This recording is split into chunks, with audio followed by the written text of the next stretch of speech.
Welcome, dear friends. Here we are, another day, another opportunity to learn with Emmanuel.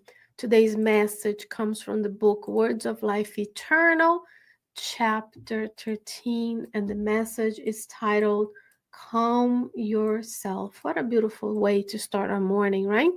With calmness in our hearts. This message starts with Bible quotes from the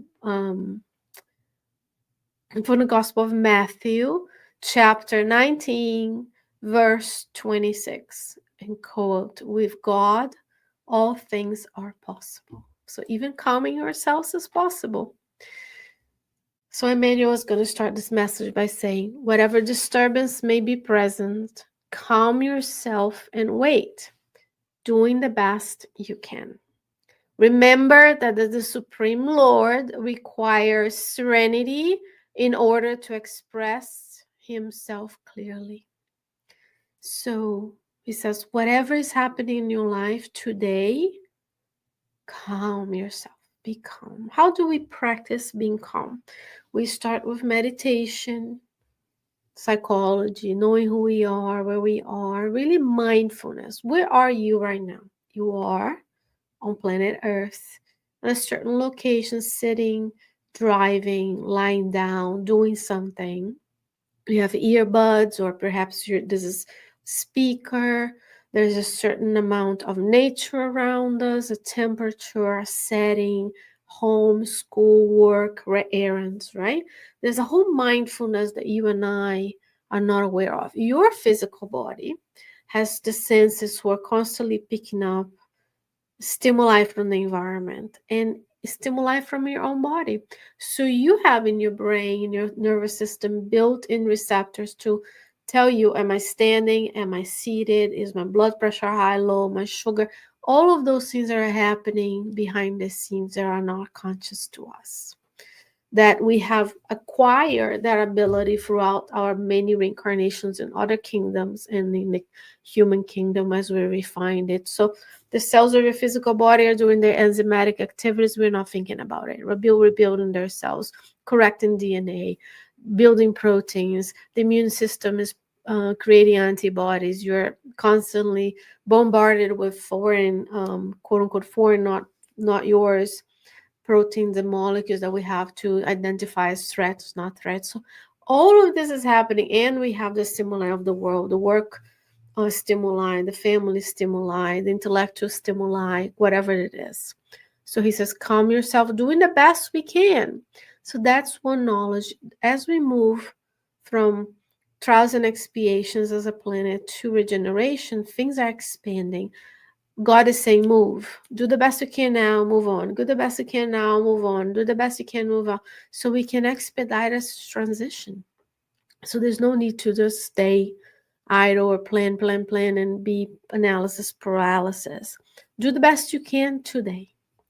So it says, Supreme Lord requires serenity in order to express. So God expressed itself. He uses the word himself because it's a way of writing in the male versus female form. But God expresses itself through us. God is this creating force in the universe, and you and I expressing God through us, through the action. You're co-creators, as Andrea Luis says, co-creators in the smaller plans. So when we are serene, God can come through us. Our mentors can say, see, do this thing, say that thing. So they're inspiring us, even if you're not ostensive or dynamic mediums. But we need to be calm to listen to the words of the good spirits, who in turn listen to the words of even gooder, better spirits, and ultimately Jesus. And then we are all expressing God because we have the gene of divinity inside of us, Living Spring chapter 30, right? So let's continue. He says, each day, dawn, the rising of the sun, is God's invitation for us to cooperate in his divine work for our own benefit. So when you co-create calmness, your home environment is calmer, your work environment is calmer. So you're now co-creating, cooperating in working with God and we benefit from the calmness. We help others, and we are helping ourselves. When you do anything in this planet, you are a model to someone. Someone is watching what you're doing. So we do the best we can. He says, if you exasperate yourself, you will not perceive God's plan.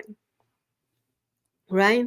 So when you're exasperated, we are only working our own turmoils. We are not able to notice God's plan. If you cling to uproar, you'll not hear his voice speaking deep inside of you. Calm down. Be my son, be my daughter. Do my works in the world. What you came here to do is to express God's within you. And we're still imperfect, but we're growing, we're progressing. He says, remain confident, even at the price of sacrifice. So we need to be confident that God has a plan for us, even if it means I sacrifice something. So sometimes we are so immersed in our culture of you only live once, and we don't even realize, because the next gadget, the next meal, the next trip, the next whatever cream is going to make you better. We're so immersed in this culture of consumerism of tomorrow that we live in this collective anxiety or collective depression, or was yesterday, without being mindful of today. And I may have to sacrifice a few hours of my Saturday, quote unquote sacrifice, to go to our center to study, to donate my vital fluid to the works, to pray together, to learn together.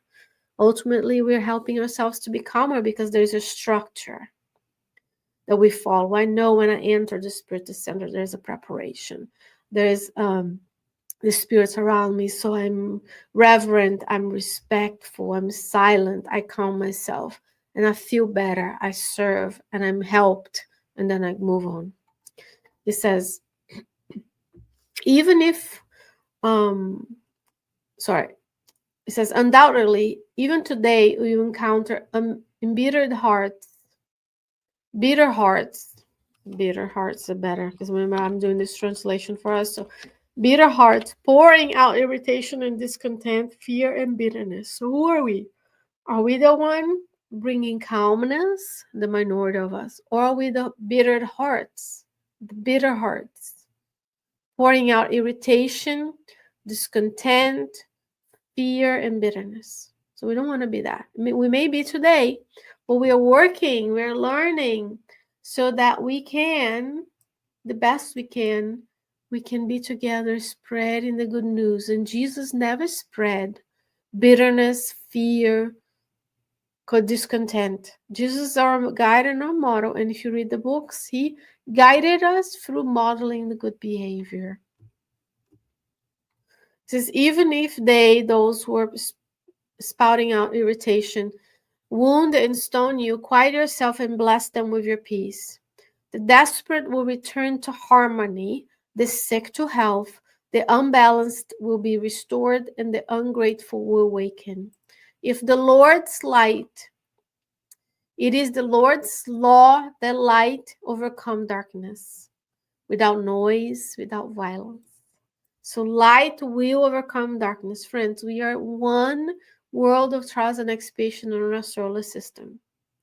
How many solar systems are there in our galaxy? How many galaxies are there in the world? Darkness, as we see on Earth, that is a reflection of the community that lives, of spirits that live on the Earth, is just the minority. Think about all the spheres of help, all the higher spheres that are helping us.